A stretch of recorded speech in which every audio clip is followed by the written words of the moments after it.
नासिर अली शाह साहब एक अरसे से वजीर आजम तो कहते आए कि दोनों पार्टीज जो हैं वो एनआरओ चाहती हैं, एनआरओ नहीं मिलता तो सड़कों पर निकलते हैं और कहते हैं कि हुकूमत गिरा देंगे। लेकिन अब आपकी जमात इशारा दे रही है कि नून लीग ने डील कर ली है, नून लीग कहती है कि पीपल्स पार्टी की कहीं ना कहीं डील हो गई है और इसलिए उनको रियायतें मिल रही हैं। कल हमारे प्रोग्राम में बाकायदा एहसन इकबाल साहब ने कहा है कि जो कुछ बिलावल भुट्टो साहब इस वक्त कह रहे हैं, जो वार वो हमारी पार्टी पे कर रहे हैं वो एक स्कीम के तहत कर रहे हैं और उनके इल्म में है कि किस किस्म की मरातें आसिफ अली जरदारी को दी गई हैं। तो क्या जो इमरान खान साहब कहते थे और अब नून लीग कह रहे हैं पीपल्स पार्टी क्या डील कर चुकी है?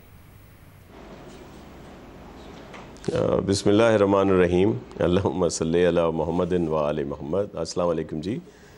देखें, कोई डील और ढील का कोई इशू नहीं है और मैंने अभी इंट्रो में सुना जो कुछ मेरे मोहतरम कह रहे थे और कि इनके साथ तो कुछ भी नहीं हुआ और जो कुछ हमारे साथ हुआ है वो आप सबके इल्म में है। अब तो खैर सब लोग कहते ही हैं कि न्याजी और नैब गठजोड़ है, लेकिन हमने तो नून और नैब गठजोड़ भी देखा था। पीपल्स पार्टी तो पिछले 5 साल भी भुगत रही है और जितने आसिफ अली जरदारी साहब जितना अरसा बहुत पहले भी पाबंद सलासल जेलों में रहे हैं और कभी उन पर कन्विक्शन नहीं हुई, सब कुछ है। लेकिन मैं एक और बात आपको बताऊं कि चेयरमैन बिलावल भुट्टो जरदारी साहब ने नवाज़ शरीफ साहब पर कोई तनकीद नहीं की। ये नहीं उन्होंने कहा कि उनकी डील हुई है, उन्होंने वफाकी हुकूमत पीटीआई की हुकूमत का दोहरा मयार बताया और ये कहा कि ये जो एक पाकिस्तान कहते हैं इसमें 2 पाकिस्तान है। एक कोई अगर कन्विक्टेड भी हो तो बाहर जा सकता है, यहाँ पे कोई अपोजिशन लीडर हो तो उसको ज़मानत मिल जाती है, लेकिन अगर खुर्शीद शाह साहब को ज़मानत नहीं मिलती, हालांकि एहतसाब कोर्ट जो है जिसने एहतसाब ने उनके ऊपर केस दाखिल किया, उनकी कोर्ट ने उनको बरी कर दिया, लेकिन उसके बावजूद उनको आज़ाद नहीं किया और आज पौने 2 साल से भी ज़्यादा अरसा हुआ है कि वो कैद हैं। लेकिन उन्होंने मियाँ साहब के ऊपर क्रिटिसाइज़ नहीं किया। देखिए, हमें सब के लिए एहतराम है, लेकिन फिर जो बाद में बयानात आ जाते हैं हमारे मुख्तलिफ रहनुमाओं के, फिर उसकी वजह से हमें ये जवाब देने पड़ते हैं। अच्छा, लेकिन कल नासिर साहब बिलावल भुट्टो जरदारी साहब ने ये तो कहा ना कि जो लॉन्ग मार्च और इस्तीफों को नथी करते हैं वो असल में हुकूमत के सहूलतकार हैं। तो ये तनकीद हुकूमत की तरफ तो नहीं थी, ये तनकीद तो यकीनन या फजल रहमान साहब की तरफ थी या नून लीग की तरफ थी। और दूसरा, अगर सईद गनी साहब ये कहते हैं कि जब हमारे रहनुमाओं को बेल मिलती है तो कहा जाता है कि डील है, जब आपके रहनुमाओं को बेल मिलती है तो कहा जाता है कि ये तो असूलों की जीत है, तो ये तनकीद तो नून लीग पर ही है ना फिर आपकी। देखिए, मैं आपको अर्ज़ करूं कि इस तरह के बयानात और इस तरह की बातें जब आती हैं तो ये सियासी रंजिशें बढ़ती हैं। मैं एक सियासी वर्कर हूं, छोटा वर्कर हूं। मैं ये समझता हूं, चाहता हूं कि पीडीएम में सब मुत्तफ़िक रहें, मुत्तहद रहें, ताकि इस वफाकी नाअहल हुकूमत से जान छुड़ाई जा सके, जिसकी पॉलिसीज़ की वजह से आज पाकिस्तानी जो है सब परेशान हैं। लेकिन जो बात कही जाती है कि पीडीएम में दरारें डाली गई, पीडीएम की मूवमेंट को ख़राब कर दिया गया, वो अगर आप स्टेप्स बाय स्टेप्स देखें तो वो आप ख़ुद समझ जाएंगे कि किसकी वजह से ऐसा हुआ है। पीपल्स पार्टी ने एपीसी बुलाई, चेयरमैन बिलावल भुट्टो ने एपीसी बुलवाई, उसके नतीजे में पीडीएम बनी, सब साथ हुए। जो उसमें शिकें डाली गईं उसमें इस्तीफ़े की शिक आखिरी शिक थी। राना साहब मेरे इंतहाई मोहतरम हैं, सीनियर हैं, वो ज़रूर उसमें शामिल होंगे, उनके पास पूरी ये तजावीज़ होंगी। बाद में क्या हुआ कि इस्तीफ़ों पे आके एक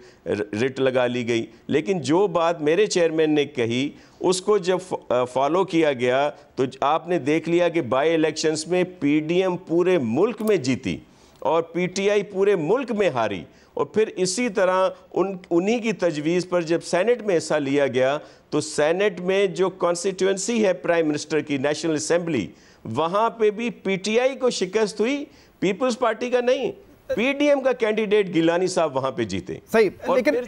मुझे जरा राणा साहब से इस पे बात करने दें। राणा साहब, तैयारियां थी तो उस वक्त एक मिनट सिर्फ उसको फिर नथी कर दिया गया कि लॉन्ग मार्च तब होगा जब इस्तीफे दिए जाएंगे, बजाय इसके कि उसी मूवमेंट को जारी रखा जाता और हम लोग अदम एतमाद की तहरीक पेश करके कामयाब होते कुछ अरसे के बाद, फिर इसमें इस तरह की दरारें आई। तो ये नासिर साहब स्पेसिफिकली मुझे बता दीजिए ना, ये नून लीग और दीगर जमातों ने क्यों किया? क्या उनको कोई रियायत मिल रही थी, कोई डील कर गए थे इसलिए किया, या बस एक हिकमत अमली में फर्क था और आपके ख्याल में उन्होंने गलत फैसला किया? देखें जो मैं समझता हूँ हमारी सोच,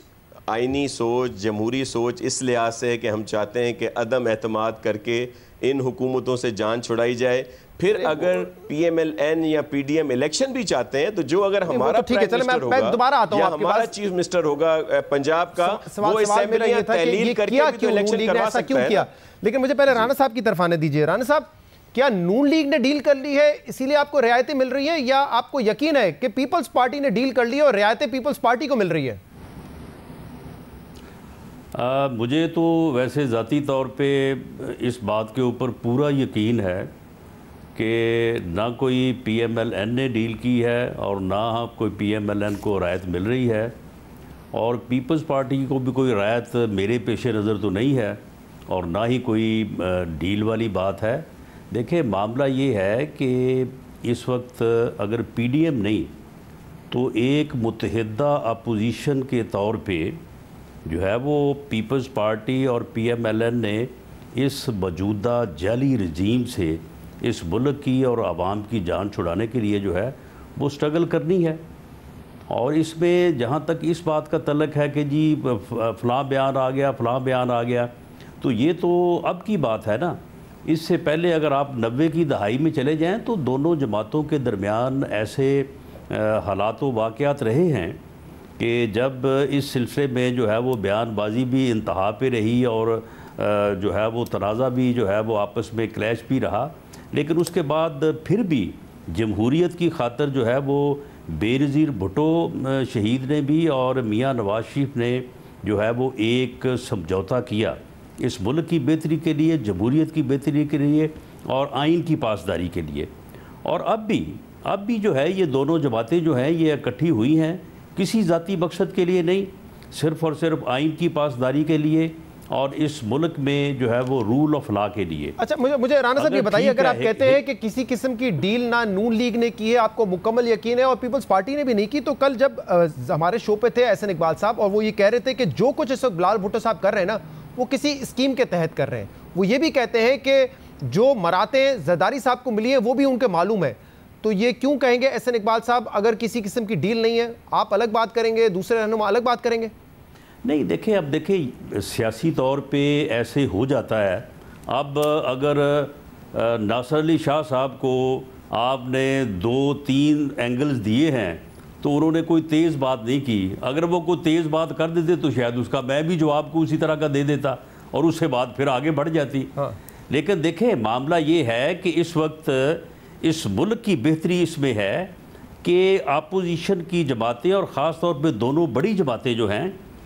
इशू बेस्ड, अगर एक इशू के ऊपर अगर लॉन्ग मार्च के ऊपर इतफाक़ नहीं हो सका या लॉन्ग मार्च के बाद इस्तीफ़ों पे इतफाक़ नहीं हो सका, हमारा ये मौक़िफ़ था या हमारी ये असेसमेंट थी कि अगर लॉन्ग मार्च हो और उसके बाद पूरी अपोजिशन जो है वो पार्लियामेंट से बाहर आ जाए तो जो है ये इलेक्शन जो है वो इसी साल 2021 में होगा, बल्कि हम इस वक्त इलेक्शन में बैठे होते और ये इलेक्शन जो है फ्री होता, फेयर होता और आवाम को जो है वो अपना मैंडेट देने का मौका मिलता और जिसके भी हक में होता वो हमारे हक में होता या किसी और के हक में। बयानात की कोई हैसियत नहीं है तो मतलब अगर आप इसी तरह सियासी इख्तलाफात और सियासी बयानात जो पीटीआई के खिलाफ देते हैं वो भी बस वैसे ही है जैसे कि आप और पीपल्स पार्टी आपस में एक्सचेंज करते हैं बयानात, या उसकी कोई और अहमियत होती है? देखें, मैं ये अर्ज़ कर दूं कि अगर आप बयानात की बुनियाद के ऊपर तो आप थोड़ी सी मेहनत और कर दें, 90 की दिहाई में आपको बहुत ज़्यादा जो है वो मवाद मिल जाएगा। जी मुझे पता है राणा साहब, और इसीलिए फिर 2007 में आप लोगों ने चार्टर ऑफ डेमोक्रेसी किया और अभी रिसेंटली तो मरियम साहिबा आके इतने पुरएतमाद तरीके से कहती थी कि वो लोग जो कहते हैं कि पीडीएम में लड़ाई हो गई वो गलत है, वो कहती थी सारी बातें गलत है, बिलावल मेरा भाई है। अब आप कह रहे हैं कि नहीं हम दोबारा बयानात की तरफ चले गए। वैसे شہزاد معاملہ یہ ہے، آئین کی پاسداری اور جمہوریت جو ہے یہ ایک بنیاد ہے، اس سے کوئی انحراف نہیں کر سکتا،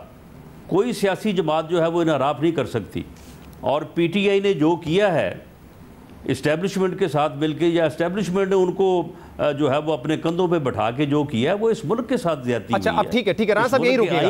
یہی رکے گا، ہم نے جو آپ کو بیانات سنائے اس میں آپ کی پارٹی کے سینئر وائس پریزیڈنٹ اور سابق وزیر اعظم شاہد خاقان عباسی صاحب کہتے ہیں کہ پیپلز پارٹی نے جو باپ کی سپورٹ لی ہے وہ اسٹیبلشمنٹ کی سپورٹ ہے، اسٹیبلشمنٹ کے ساتھ مل کے باپ کی سپورٹ لی ہے۔ تو جو الزام آپ کا پی ٹی آئی کے بارے میں ہے وہی الزام آپ کا پیپلز پارٹی کے بارے میں بھی ہے نا، کہ اسٹیبلشمنٹ کی سپورٹ حاصل کی انہوں نے یوسف رضا گیلانی کو لیڈر آف دی اپوزیشن بنانے کے لیے۔ دیکھیں جو لیڈر آف دی اپوزیشن بنے ہیں یوسف رضا گیلانی صاحب، اور ان کو جو باپ کے یعنی وہ جو بلوچستان عوامی پارٹی ہے اس کے جو ووٹ انہوں نے حاصل کیے ہیں، بالکل اس کے اوپر ہمیں اعتراض ہے، وہ ہم نے اعتراض جو ہے وہ پیپلز پارٹی کے ساتھ اٹھایا ہے، لیکن وہ اعتراض اپنی جگہ پہ ہے۔ لیکن اس سے یہ تو نہیں ہے کہ جو ایک بنیادی ایک جدوجہد ہے متحدہ اپوزیشن کی یا پی ڈی ایم کی، اس سے جو ہے وہ ہم پیچھے ہٹ جائیں۔ اور اس سے تو آپ پیچھے ہٹ گئے نا رانا صاحب، میں ناصر صاحب کے پاس جانے سے پہلے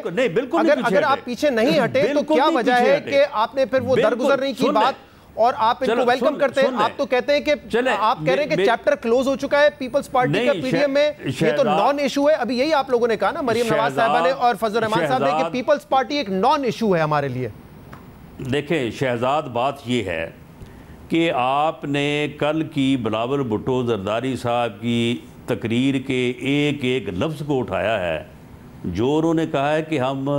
جو ہے وہ بجٹ سیشن میں ایک متحدہ اپوزیشن بن کے جو ہے اس میں اگر وہ یعنی عوام دشمن بجٹ ہوا تو اس کو ہم روکیں گے، اور ہمارے ووٹ سارے جو ہیں وہ on the disposal of the leader of the opposition Mian Shehbaz شریف ہوں گے، یہ بھی تو انہوں نے کہا ہے نا جی۔ اور آپ نے صرف یہ سنا اور باقی ساری تنقید آپ نے لگتا ہے اگنور کر دی۔ لیکن ناصر شاہ صاحب یہ مجھے ذرا اسٹریٹجی سمجھائیے نا کہ آپ کے لیے پی ڈی ایم کے دروازے بند ہیں، جب پی ڈی ایم کے حوالے سے سوال ہوتا ہے تو کہتے ہیں کہ پیپلز پارٹی ایک نان ایشو ہے، ایسا ایشو ہے جس پر ہم نے بات بھی نہیں کی پی ڈی ایم میٹنگ میں، لیکن پھر وہ کہتے ہیں کہ لیکن پیپلز پارٹی کے ساتھ مل کے ہم پارلیمنٹ میں جدوجہد ضرور کریں گے۔ کیا اسٹریٹجی کیا ہے دونوں پارٹیز کی؟ مطلب اتنی کمزور اسٹریٹجی لگتی ہے کہ وزیر اعظم تو بڑے مطمئن نظر آ رہے ہیں اب کہ ہم کہیں نہیں جانے والے۔ دیکھیں لگتا یہ ہے کہ پی ڈی ایم میں جتنی بھی پارٹیز ہیں ان کو ایسے سمجھ لیا گیا ہے کہ یہ ایک دوسرے کی ذیلی تنظیمیں ہیں یا کسی صوبائی میں ان کی ہے۔ اگر سندھ ہے تو وہ پی ایم ایل این کی کوئی صوبائی تنظیم ہے سندھ میں، یا پی ایم ایل این ہے تو وہ کوئی پیپلز پارٹی کی صوبائی تنظیم ہے وہاں پہ۔ اسی طرح کے پی میں مولانا صاحب ہماری کوئی، ہم ایک دوسرے کے مخالفت میں، جیسے رانا صاحب کہہ رہے ہیں کہ 90 اور پچھلا ادوار آپ یاد کر لیں یا زیادہ دور نہ جائیں، 2013 کے بعد کا ہی دیکھ لیں تو بہت کچھ ایک دوسرے کے خلاف ہوا ہے، لیکن ہم اس نااہل وفاقی حکومت کے خلاف ایک ہیں۔ میرے چیئرمین نے کل بھی کہا ہے کہ بجٹ میں جتنے بھی اراکین پارلیمنٹ ہیں وہ میاں شہباز شریف صاحب کے ساتھ ہوں گے، پیپلز پارٹی کے جتنے بھی اراکین ہیں، تاکہ بجٹ میں ٹف ٹائم دیا جا سکے۔ اسی طرح جب ہم ان کے خلاف ہیں تو ہم ایک ساتھ ہیں۔ باقی یہ اختلافات ہمارے ہوتے رہتے ہیں، بیانات کی گرما گرمی آتی ہے۔ میں ایک چھوٹا سیاسی ورکر ہوں، میری سوچ، میری ذہن یہ کام کرتا ہے کہ اس وقت اس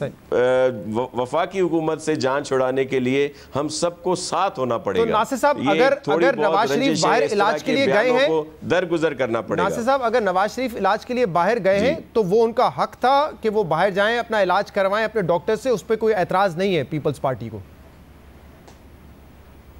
جی بالکل، ان کے ساتھ وکٹمائزیشن ہوئی ہے، ان کے خلاف جو کیس ہوا، جو کچھ ہوا میاں صاحب کے خلاف، شہباز شریف صاحب کے خلاف، یا ہماری بہن مریم صاحبہ کے خلاف، یا ہم تو سمجھتے ہیں کہ یہ جو موجودہ حکومت ہے یہ وکٹمائزیشن کر رہی ہے، لیکن انہوں نے، چیئرمین نے آپ کو ایک پاکستان کہنے والوں کو دو پاکستان دکھائے کہ کہیں پہ کس طرح ہو رہا ہے، کہیں پہ کیا ہو رہا ہے۔